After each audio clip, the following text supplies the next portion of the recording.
So today we had the spring statement from the Chancellor Rishi Sunak in Parliament, not a budget, meant to be just a kind of an update on what's happening with the economy. But obviously with everything that's going on right now, the cost of living crisis, and everything getting more and more expensive, then accelerated by everything that's going on in Ukraine. Obviously, when I say obviously, the hope was we would get some measures, making this kind of like a micro budget, a mini budget, a few announcements which might go, okay, right, we don't have to worry as much about how expensive things are getting. So what happened? Well, there are a couple of things which are worth telling you about. Not a huge amount. We didn't expect a huge amount, but there possibly was more than was anticipated. Certainly, normally when these events go on, so much is leaked in advance. So you know what's going to be said by like Sunday, Monday. And it's just a case of writing it up and then telling you once it's been confirmed, maybe one or two surprises. But there was very, very little kind of said this will happen.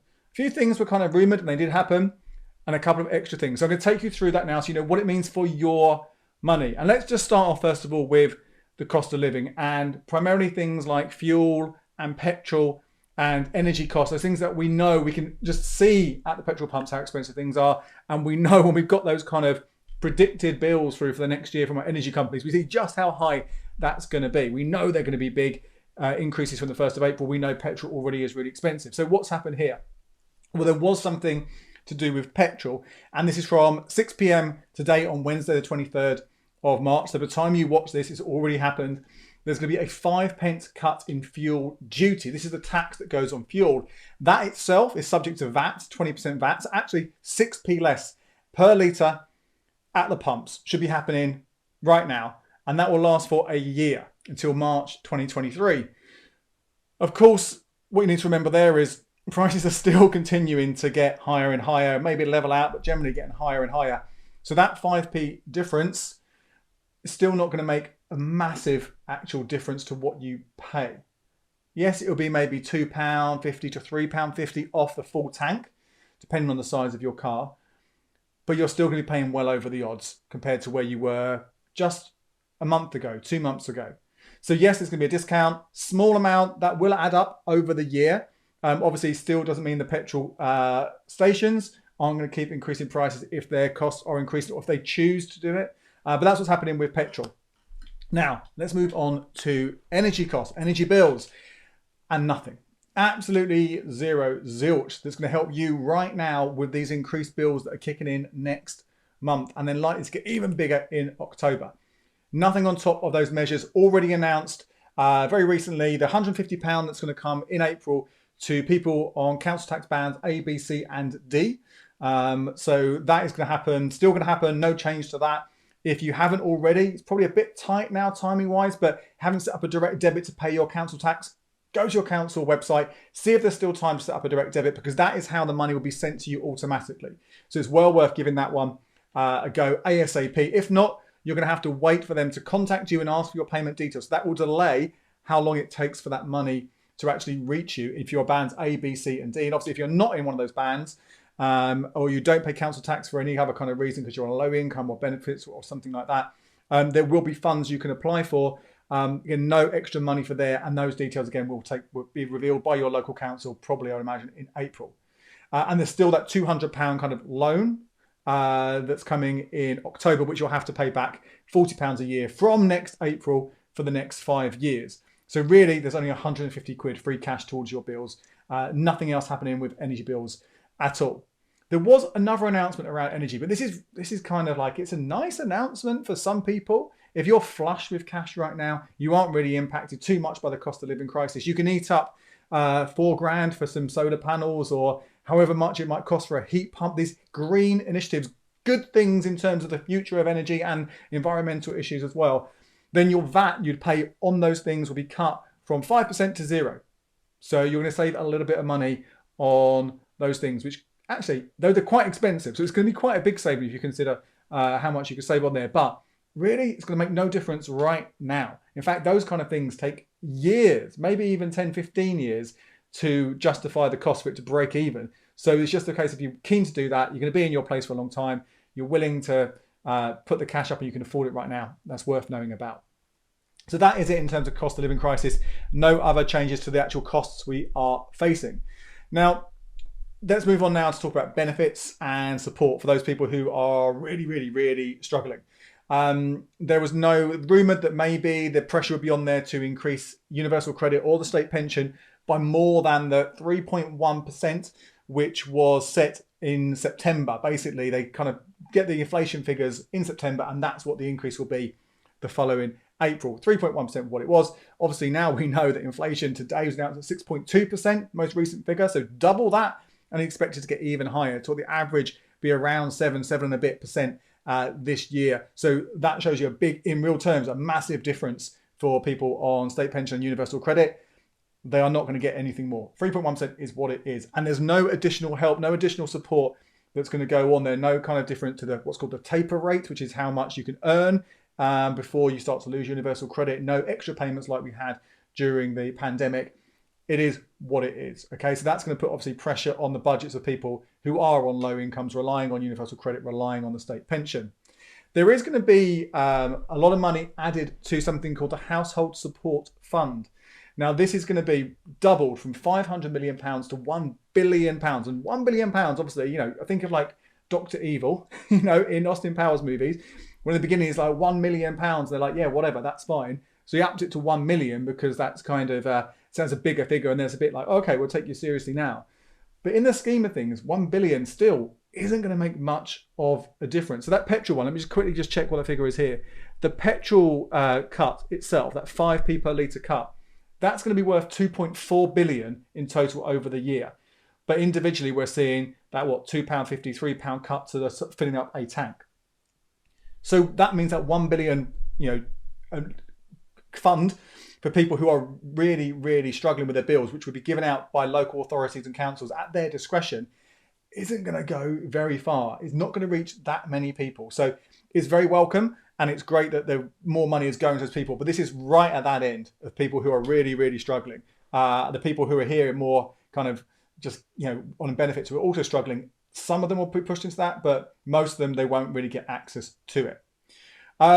What happens after that, though? So we've talked about the people at the very, very, very bottom end, the people who are on benefits. What happens to people who are working? And this is where there actually has been quite a massive change. That was, again, rumoured that some of this might happen, but not to the full extent. And this is around national insurance contributions. Now, national insurance is effectively a tax, which is not called a tax, but it's a tax that we pay from our salaries. You have income tax and you have national insurance contributions or NICs. And how much you pay, again, varies how much you earn. And it kind of increases and goes up as you go along. And that money normally goes to things like the state pension. And there was announced last year that there would be an increase in national insurance contributions to help fund social care. So we know we've got a crisis around the corner. If it's actually already here, but it's going to get worse. How we help people in who are, when they're older, how they can look after them, where that money is going to come from. So the idea was this increase in national insurance would be ring-fenced for that. And this has not gone down well with lots and lots of people. The idea you have a tax increase at a time when everyone's really struggling. So there are lots of calls that this would be axed, that it would not increase this tax. That didn't happen. It is still going ahead. But what has happened, and this will help a huge number of people, is that the threshold of how much you earn before you start paying those national insurance contributions is going to jump up by a lot. So it's currently around £9,500 and something, £9,600 a year. That was due in April to jump up to around 9,900, more or less, right? £300 was going to be added on there. So that would be a few less people wouldn't be paying national insurance contributions. Although when you think about how the cost, it really wouldn't be that many people.